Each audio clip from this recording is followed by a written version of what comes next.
Hello everyone, I hope everybody is doing all right. मेरा नाम ततीश वरा है। आप लोग मुझे आज के करंट अफेयर्स और डेली न्यूज़ एनालिसिस की क्लास में देख रहे हैं।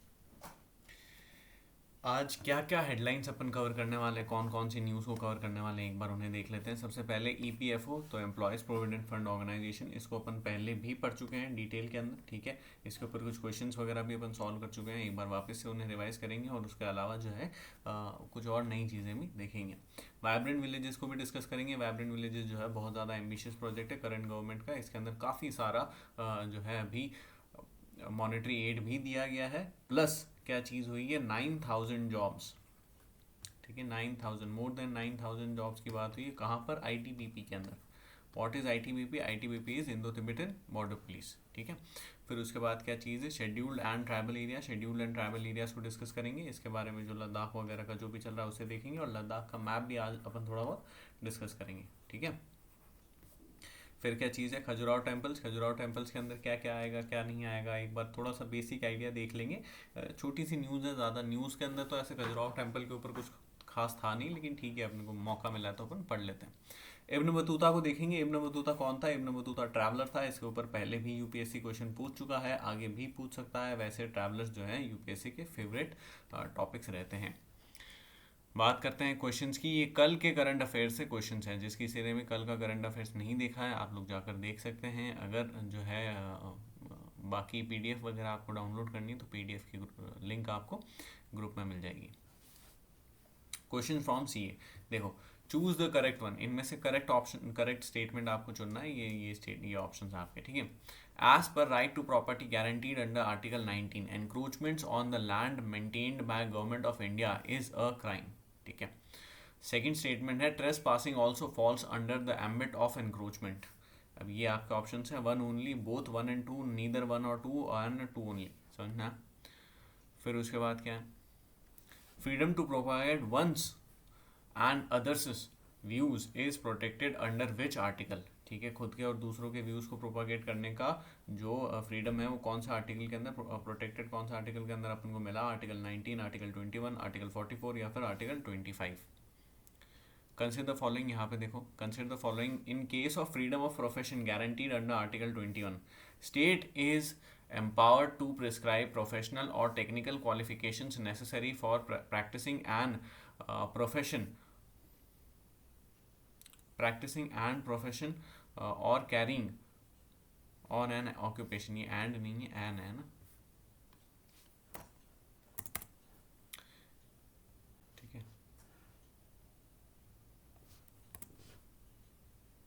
प्रैक्टिसिंग अ प्रोफेशन और कैरिंग एन ऑक्यूपेशन, ठीक है। चलो, फिर उसके बाद क्या चीज़ है, article 144 of CrPC can place restraints other than provided in article 19 clause 4 in case of freedom of assembly, ठीक है। ये दोनों स्टेटमेंट्स हैं और ये आपके ऑप्शन है, one only, two only, both one and two, neither one और टू। फिर देखो, number these crops as per decreasing amount of carbon dioxide, ठीक है। तो इनको आपको रेट टाइप करना है, ठीक है, नंबरिंग करनी है इनकी, जिसमें से कौन सी क्रॉप ज़्यादा से ज़्यादा कार्बन डाइऑक्साइड निकालती है, उसके मुकाबले कम कौन सी, उसके मुकाबले कम कौन सी, ऐसे। ये ऑर्डर है आपके, ये ऑप्शंस दे रखे हैं, ठीक है। 1 2 3, इसी ऑर्डर के अंदर 2 1 3, पहले ये, फिर ये, ऐसे करके आपको चुनना है। फिर उसके बाद क्या चीज़ है, consider the following statements. India has fifth largest reserve of rare earth minerals. To reduce dependency on China, many countries are exploring opportunities in India. Rare earth minerals are named so because they are the rarest of all elements in the periodic table and only Indian Rare Earths Limited has the right to extract them. ठीक है, ये आपके सारे option है, A B C D. इन सारे answer, इन सारे questions का answer आपको कहाँ लिखना है? कमेंट सेक्शन के अंदर लिखना है, ठीक है। मैं जो हूँ वीडियो के एंड में इन सबको डिस्कस करूँगा डिटेल के अंदर, तो लास्ट तक बने रहें। पीडीएफ लिंक, पीडीएफ की ये जो अपन लेक्चर डिस्कस करने वाले हैं उसकी पीडीएफ की लिंक आपको कहाँ मिलेगी? उसकी पीडीएफ की लिंक आपको डिस्क्रिप्शन के अंदर मिल जाएगी। जब आप डिस्क्रिप्शन के अंदर पीडीएफ ढूंढ रहे हैं तो साथ में इस चैनल को सब्सक्राइब भी कर लें, बेल आइकन को प्रेस कर दें रेगुलर अपडेट्स के लिए। वीडियो को लाइक करें अगर वीडियो अच्छा लगे तो, वीडियो को डिसलाइक करें अगर अच्छा ना लगे तो, शेयर करें अपने दोस्तों के साथ, फैमिलीज़ के साथ, और जो है आप अपनी टेलीग्राम सेव मैसेजेस के अंदर भी इसको शेयर कर सकते हैं। उसके बाद ये पुराने कुछ जो है वीडियोस वगैरह, इनकी प्लेलिस्ट वगैरह बना रखी है, और किस किस की प्लेलिस्ट बना रखी है, तो एनवायरनमेंट एंड इकोलॉजी की प्लेलिस्ट बना रखी है, उसे भी आप लोग देख सकते हैं। ठीक है। एनवायरनमेंट एंड इकोलॉजी की प्लेलिस्ट बना रखी है, उसे भी आप लोग देख सकते हैं। प्लस आर्ट एंड कल्चर के अंदर काफ़ी सारे जो है वीडियोस आमिना मैम ने अपलोड करे, उन्हें आप देख सकते हैं। प्लस रिवर्स ऑफ इंडिया, ठीक है, इसके ऊपर एक जो है शॉर्ट कोर्स टाइप भी उन्होंने प्रेजेंट कर रखा है, वो भी आप लोग देख सकते हैं। चलो फिर क्या चीज़ है, फिर ये हमारा टेलीग्राम ग्रुप है। इस टेलीग्राम ग्रुप की लिंक भी आपको डिस्क्रिप्शन में मिल जाएगी, आप ज्वाइन कर सकते हैं। नोटिफिकेशंस को ऑन करना ना भूलें रेगुलर अपडेट्स के लिए। कुछ आपके अगर डाउट्स वगैरह क्वेरीज वगैरह हैं तो आप कमेंट सेक्शन में भी लिख सकते हैं और यहाँ पर भी लिख सकते हैं, ठीक है।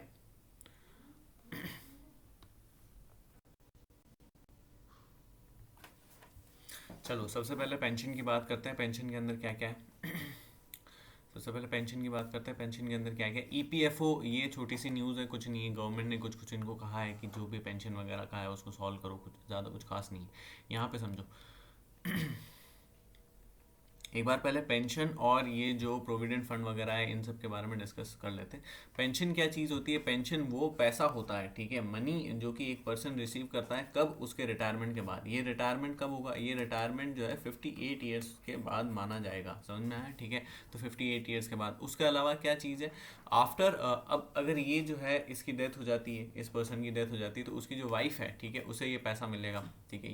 ये पार्ट क्लियर हो जाता। नेक्स्ट चीज़ आती है ईपीएफओ, ये जो एम्प्लॉयज़ प्रोविडेंट फंड ऑर्गेनाइजेशन है। ये एम्प्लॉयज़ प्रोविडेंट फंड ऑर्गेनाइजेशन कहाँ पर आती है, तो लेबर मिनिस्ट्री के अंदर आती है। कहाँ पर आती है, लेबर मिनिस्ट्री के अंदर आती है।